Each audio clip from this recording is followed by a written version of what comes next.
విస్తరి ముందేసి పస్తులు పెట్టావే, తీపి వస్తువు చుట్టూ తిరిగే ఈగను చేశావే.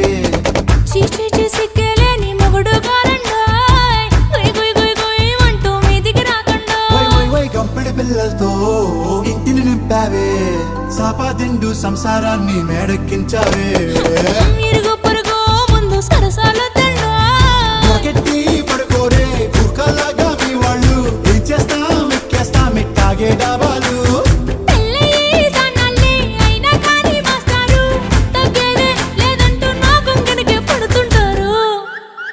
హే గోదారి గట్టు మీద రామసలకావే,